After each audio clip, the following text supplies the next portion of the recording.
അപ്പോൾ നമ്മളിന്ന് പുതിയ വീഡിയോയുമായി വന്നിട്ടുള്ളത് ഡൈനാമിക് ടാസ്കിൻ്റെ വീഡിയോ ആണ്. അപ്പോൾ ഡൈനാമിക് ടാസ്ക് എന്ന് പറയുമ്പോൾ വളരെ ഇൻട്രസ്റ്റ് ഉള്ളൊരു ടാസ്ക്കാണ് അല്ലേ, എല്ലാവർക്കും ചെയ്യാൻ ഇഷ്ടമുള്ളൊരു ടാസ്ക് കൂടെയാണ് ഡൈനാമിക് ടാസ്ക്. അപ്പോൾ നമുക്ക് ടാസ്കിലേക്ക് കിടക്കാം. എങ്ങനെയാണ് ടാസ്ക് ചെയ്യുന്നത്, എങ്ങനെയാണ് കൂടുതൽ പോയിൻറ്റ്സ് നേടുന്നതെന്നൊക്കെ അറിയാം കേട്ടോ. അപ്പോൾ ഓക്കെ, നമുക്ക് ടാസ്കുകളിലേക്ക് പോകാം. ഡൈനാമിക് ടാസ്ക് എന്നുള്ളത് ഓപ്പൺ ചെയ്യുക. നമുക്ക് ആഡ് വരും, ആഡ് വന്നു കഴിഞ്ഞാൽ ക്ലോസ് ചെയ്ത് കൊടുക്കാം. നമുക്ക് ഇതുപോലെ 10 സെക്കൻഡ് സമയം തരും. നമുക്കതിനുള്ളിൽ ഇതെന്താണെന്ന് ഐഡൻറ്റിഫൈ ചെയ്യാം. ഐഡൻറ്റിഫൈ ചെയ്ത് കഴിഞ്ഞാൽ നമുക്കിവിടെ ഇങ്ങനെ ഒരു ബോക്സ് വരും. അപ്പോൾ നമ്മൾ അതിൻ്റെ ഉള്ളിൽ കറക്റ്റായിട്ട് ഇതിൻ്റെ സ്പെല്ലിങ് ടൈപ്പ് ചെയ്ത് കൊടുക്കുക. ഇത് എന്താണ്, ഒക്ടോപ്പസ് ആണ് അല്ലേ. അപ്പോൾ ഒക്ടോപ്പസ് എന്നുള്ളത് കറക്റ്റായിട്ട് സ്പെല്ലിങ് ടൈപ്പ് ചെയ്ത് കൊടുത്തു കഴിഞ്ഞാൽ സബ്മിറ്റ് യുവർ ആൻസർ അടിക്കുക. അവിടെ ഒരു ടൈമർ പോകുന്നുണ്ട്. ആ ടൈമറിൻ്റെ ഉള്ളിൽ നമ്മൾ എന്ത് ചെയ്യണം, ടൈപ്പ് ചെയ്ത് കൊടുക്കണം. അപ്പോഴാണ് നമുക്ക് ഡൈനാമിക് ടാസ്കിൻ്റെ പോയിൻ്റ് മുഴുവനായിട്ട് ലഭിക്കും കേട്ടോ. ഇനി ഒന്നുകൂടെ നമുക്കൊന്ന് നോക്കാം. അറ്റംപ്റ്റ് നെക്സ്റ്റ് ടാസ്ക് കൊടുക്കാം. ഇവിടെ ഷഫിൾ ചെയ്തിട്ടാണ് കേട്ടോ വരിക, ഒരേ കാറ്റഗറി ആയിരിക്കില്ല വരിക. നമ്മളിതെന്താണെന്ന് അത് ഐഡൻറ്റിഫൈ ചെയ്യുക. അതിൻ്റെ കറക്റ്റായ സ്പെല്ലിങ് നമ്മൾ ഓർത്ത് വെക്കുക.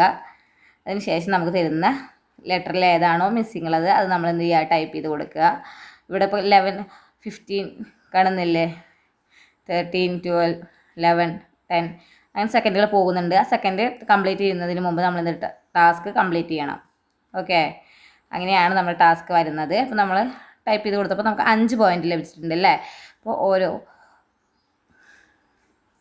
നമുക്ക് ഇങ്ങനെ ഷഫിൾ ചെയ്തുകൊണ്ടാണ് നമുക്കിവിടെ വരുന്നത്. ലേണേൻ്റെണിൽ വരും പോലെ അല്ല, ഒരേ കാറ്റഗറി അല്ല വരിക, നമുക്ക് ഷഫിൾ ചെയ്ത് വരും.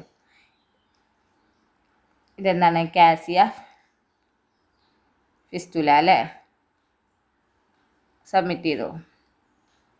എന്ത് ചെയ്യും, നമുക്ക് കറക്റ്റായിട്ട് ടൈപ്പ് ചെയ്ത് കൊടുക്കുമ്പോൾ നമുക്ക് കറക്റ്റായിട്ടുള്ള പോയിൻ്റ് കിട്ടുന്നു. നമുക്കിനി അറിയില്ല എന്നാണെങ്കിൽ എന്ത് ചെയ്യാം, നമുക്കത് സ്കിപ്പ് ചെയ്ത് കൊടുക്കാം കേട്ടോ. കറക്റ്റായിട്ടുള്ള ആൻസർ തന്നെ കൊടുക്കാൻ ശ്രമിക്കുക. എല്ലാവരും ലേണേൻ്റെയാണ് നന്നായിട്ട് പഠിച്ചതിന് ശേഷം മാത്രം ഡൈനാമിക് ചെയ്യുക. അപ്പോൾ നമുക്ക് കറക്റ്റ് ഐ ഡി ടൈപ്പ് ചെയ്ത് കൊടുക്കാനും കൂടുതൽ പോയിൻ്റ് നേടാനും സാധിക്കുന്നു. നമ്മൾ അറിയാത്തതാണെങ്കിൽ നമുക്ക് സ്കിപ്പ് ചെയ്ത് കൊടുക്കുക. അപ്പോൾ നമുക്കിവിടെ ഒരു എത്ര തവണ വരും ഓരോ കണ്ടൻറ്റും എന്നുള്ളത് ഒരു അൽഗോരിതം വെച്ചിട്ടാണ് സെറ്റ് ചെയ്തിട്ടുള്ളത്. അതുകൊണ്ട് തന്നെ അപ്പോൾ നമ്മൾ മാക്സിമം കണ്ടൻറ്റുകൾ നമുക്ക് അറിയുന്ന രീതിയിൽ തന്നെ ടൈപ്പ് ചെയ്ത് കൊടുക്കുക. ഏറ്റവും കൂടുതൽ പോയിൻ്റ് നേടാൻ ശ്രമിക്കുക. അപ്പോൾ ഓക്കെ, ബൈ.